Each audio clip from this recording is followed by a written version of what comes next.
ओम श्री सिद्ध भैरवाय नमः.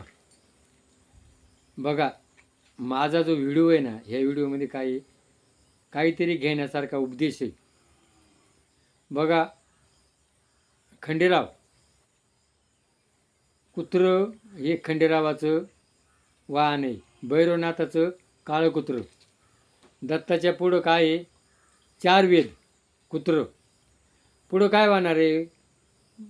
पुढचं भविष्य काय वाहणार आहे? हे ज्ञान देणारं साधन असेल त्याला काय वेद म्हणतात. आणि मग ज्या वेळेला धर्म त्याच्याकडं कुत्रं होतं आणि तो स्वर्गात गेला, तेव्हा ते कुत्रं त्याच्याबरोबर आलं आणि यमानं सांगितलं तुला दोघांना प्रवेश नाही म्हणे. कुत्र्याला जर घेतलं तर मी येईल. आणि कुत्रं हे स्वर्गात काय चाललेलं आहे पुढच्या घडामोडी या कुत्र्याला कळतात, शकून आणि अपशकून. आणि मग ज्या वेळेला कुत्रे गागतात ना, त्यावेळेला आपण काय म्हणतो, हे कुत्रं इरीच भुकत आहे. अरे ते भुकत नाही, पुढं काय वाहणार आहे हे संकेत तुम्हाला देतात. कोण? कुत्रं. तसं घरात आई आणि वडील, भाऊ, जे वडीलधारी लोक आहेत ते काय करतात? त्यांची गरिबी असती. या भारतात पूर्वी काय होतं? गरिबी होती, विज्ञानाची साधनं नव्हती. आणि मग ते साधनं असल्यामुळं त्यांचं जीवन कसं होतं? एकदम साधं राहणीमान होतं. आताचं जीवन कसं आहे? एन्जॉय झाला पण खर्च परवडत नाही. आणि मग ते काय करतात? आताच्या मुलांना काय आहे? काम नको.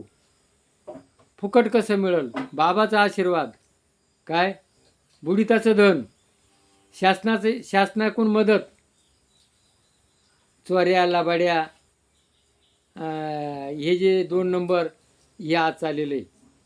आणि मग आपल्या मुलांना पहिले दिवस आपण जे काढलेत ते नको आहे म्हणून ते आईवडील काय करतात, वडीलधारी लोक काय करतात, त्या लहान मुलांना शिकवतात.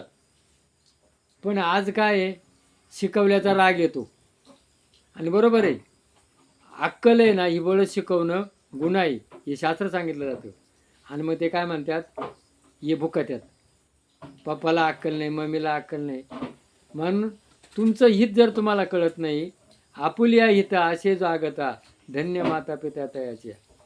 कुळी कन्यापुत्र होती जे सात्विक, तयाचे हरिक वाटे देवा. आपलं हित ज्या मुलांना कळत नाही काय, आणि मग त्यांना हित कळलं, हित ते करावे देवाचे चिंतन. बघा, हा कलियुग आहे, हा विज्ञान युग आहे. हे काय झालेलं आहे? कम्प्युटेशनचं युग आहे. आणि शेती परवडत नाही, हा शेतकरी भिकारी झालेला आहे. आणि शेती आहे तर आपला भारत देश आहे. बघा, पुलगामा लढाई होऊन गेली 2-3 दिवसामध्ये, सगळं झालं. पण तशी आज ही शेतकऱ्याची लढाई आहे.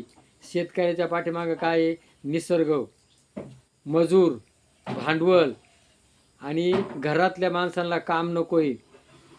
आणि जी कमाई निघाली सगळी भांडवलावारी, खतावारी निघून जाती आणि खाली काही राहत नाही. आणि मग काही दिवसांना शेतकऱ्याच्या मुलांना तर शेती तोट्यात असल्यामुळं मुलीच नवरा करते नाही. आणि मुलींनी नवरा न केल्यामुळं तो एकटा काम करू शकत नाही, कारण त्याला भाकर घालायला कोणतरी पाहिजे ना. आणि मग पुढचं भवितव्य काय आहे हे आजच दिसतंय. शेती व्यवसाय परवडत नसल्यामुळं आज प्रत्येकाला तर अन्नाची गरज आहे, म्हणून शेती परवडत नाही. आणि जे वडीलधारे शिकतात त्याचा कोणी राग मानू नये, आपुल्या हिताकरता सांगतात. शाळेत मास्तर पूर्वी काय करत होते? मारत होते. आम्हाला शिक्षक मारत होते, आम्ही विद्या शिकत होतो. छडी वाजे घामागम, छडी वाजे चमाचम, विद्या येई घामागम. पण आज काय आहे? छडी नको आहे, बंधन नको आहे. आणि मग शिकतात काही मुलं, 50% मुली शिकतात, पण 50% काय वायफळ गेलेत. म्हणून शिकवल्याचा राग मानू नका. आपल्या हिताकरता ते बोलतात आणि त्या हिताचं आपण स्मरण करा. जय भैरवनाथ महाराज की जय.